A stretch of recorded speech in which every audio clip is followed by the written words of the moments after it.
Welcome my dear students in scholar choice channel. आज की class में हम लोग पढ़ेंगे द्रव्य तरंगे, मैटर वेव्स।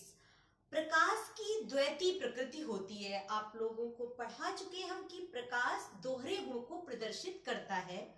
प्रकाश तरंग की तरह भी गति करता है और प्रकाश कण की तरह भी गति करता है। हाइगेंस का तरंग सिद्धांत बता रहा था कि जो प्रकाश है वो तरंग के गुण को प्रदर्शित करता है, और प्लांक का क्वांटम सिद्धांत ने कणों की प्रकृति के बारे में बताया था। तो जब प्रकाश की द्वैती प्रकृति की बात आई तो एक फ्रांसीसी वैज्ञानिक हैं डी ब्रोगली ने 1924 में एक सिद्धांत दिया।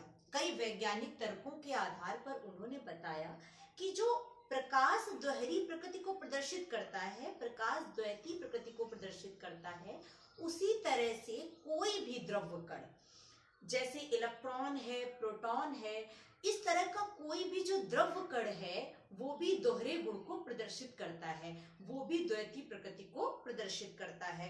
उनका कहना था कि जब भी किसी द्रव्य कण, जैसे हमने बताया इलेक्ट्रॉन या प्रोटॉन, वो जब भी गतिमान होता है, जब भी वो गति करता है, तो गति करते समय उसमें तरंग का गुण संबद्ध हो जाता है। मतलब गतिमान द्रव्य कण के अंदर तरंग का गुण संबद्ध होता है।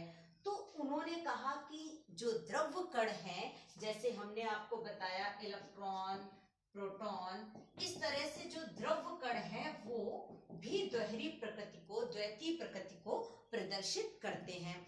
अब जो इस इलेक्ट्रॉन या प्रोटॉन की हमने बात करी, जो इसकी तरंग दैर्घ्य आती है, इसे डी ब्रोगली के नाम से डी ब्रोगली तरंग दैर्घ्य भी कहते हैं। इसे इन जो तरंगे हैं, इन तरंगों को हम द्रव्य तरंगे कहते हैं।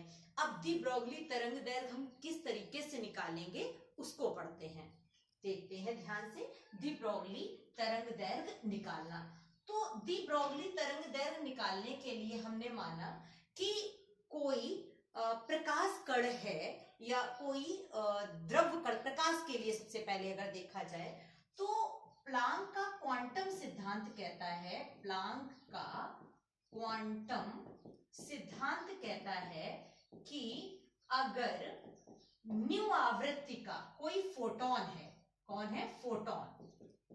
अगर कोई न्यू आवृत्ति का है तो उसकी ऊर्जा E बराबर h न्यू होगी। h कहलाता है प्लांक नियतांक। h को क्या कहेंगे? प्लांक नियतांक। और इसका मान प्लांक नियतांक का 6.63 इंटू 10 की पावर -34 जूल सेकंड होता है। इसे हमने लिख दिया सपोज दैट इक्वेशन फर्स्ट। ये बात बताई थी प्लांक ने, प्लांक के क्वांटम सिद्धांत के अनुसार ये है। अब दूसरा हम देखते हैं आइंस्टीन का सापेक्षता समीकरण। तो आइंस्टीन भाई साहब क्या बोले थे, ये देखते हैं। आइंस्टीन ने कहा था कि कुल ऊर्जा E बराबर mc² होगी। तो E इक्वल टू mc², ये आइंस्टीन का समीकरण कहता है। तो E बराबर h न्यू और E बराबर mc², एक प्लांक के सिद्धांत से, एक आइंस्टीन के सिद्धांत से। तो अब समीकरण 1 और 2 की तुलना कर देंगे, जैसा हम बताते हैं। E बराबर इतना एंड E बराबर उतना, तो इतना बराबर उतना। तो क्या आ जाएगा? h न्यू बराबर समीकरण 1 व 2 से, समीकरण 1 व 2 से h न्यू बराबर mc²। और न्यू क्या है? प्रकाश की आवृत्ति, इसका मान क्या होता है? c/λ। न्यू बराबर c/λ, ये यहां लिखेंगे। तो h c/λ mc², एक c और एक c कैंसिल हो गया। इसको फिर से अब हम ऊपर ही देखते हैं। जब c को हमने c से काट दिया तो निकल कर हमारी वैल्यू बची h/λ इक्वल टू m और c। और ये m क्या है? द्रव्यमान। और c क्या है? वेग। और द्रव्यमान इंटू वेग पढ़े होगे, क्या होता है भाई? संवेग। और संवेग को हम कहीं से प्रदर्शित करते हैं? p से। तो h/λ बराबर p, ये संवेग है। और अगर हम इसी को ऐसे लिखें, लैम्डा बराबर h अपॉन p। ये कहलाती है डी ब्रोगली तरंग दैर्घ्य। p बराबर क्या है, m इंटू सी। ये लैम्डा क्या कहलाएगा, डी ब्रोगली तरंग दैर्घ्य।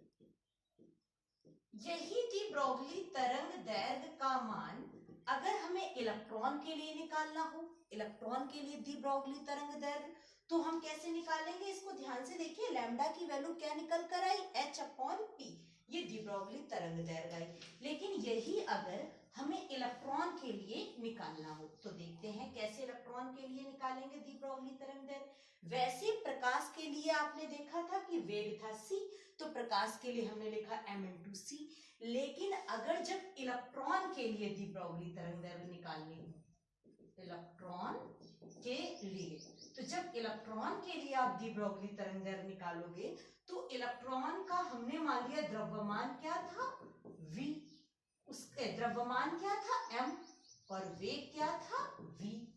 तो यहाँ पर अब इलेक्ट्रॉन के लिए डी ब्रोगली तरंग दैर्घ्य क्या आ जाएगी, h अपॉन m v।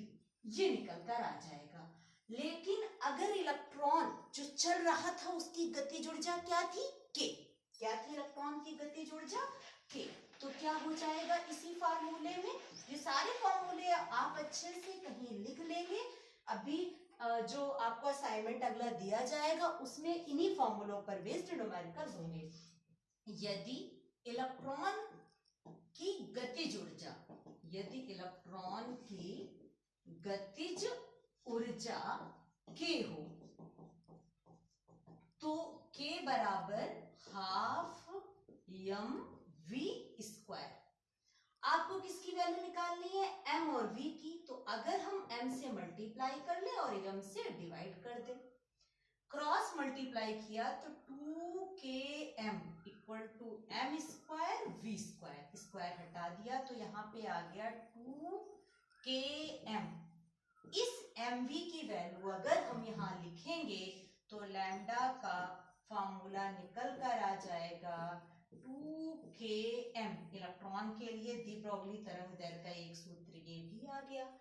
अब लास्ट फार्मूला एक और देख लें। अगर इलेक्ट्रॉन को v वोल्ट विभवांतर से त्वरित किया गया हो, उसको गति करने के लिए जो ऊर्जा दी गई हो वो v वोल्ट विभवांतर से त्वरित किया गया हो, तो फाइनली क्या आ जाएगा, जरा इसको भी देख लेते हैं।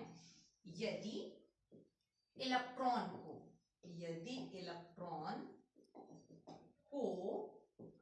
v वोल्ट विभवांतर से त्वरित किया गया हो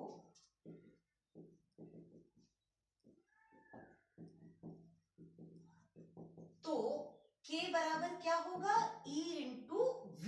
ये कहां से आया, आपने सूत्र पढ़ा था, v बराबर W बटे Q।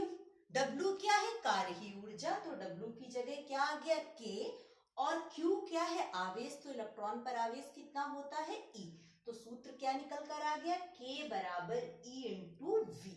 इस k की जगह पर अगर हम ये यहाँ पे लिखते हैं तो h अपॉन अंडर रूट 2, और k की जगह पर क्या लिखा है, ई वी। वी क्या है, वोल्ट विभवांतर, जिससे इसको त्वरित किया गया है।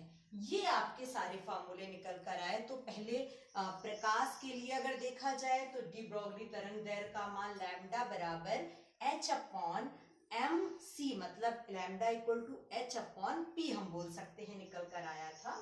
फिर जब हमने इलेक्ट्रॉन के लिए देखा था तो लैम्डा बराबर h अपॉन एम वी निकल कर आया था। फिर जब हमने माना कि इलेक्ट्रॉन की गतिज ऊर्जा k हो तब ये फॉर्मूला निकल कर आया। फिर हमने देखा अगर इलेक्ट्रॉन को v वोल्ट विभवांतर से त्वरित किया गया हो तो ये फॉर्मूला निकल कर आया। आप लोग इसके सारे फॉर्मूले ध्यान से पढ़ के कॉपी में लिख लेंगे, आपको असाइनमेंट अगला आपके ग्रुप में मिल जाएगा। थैंक्स लास्ट तक हमारा वीडियो देखने के लिए।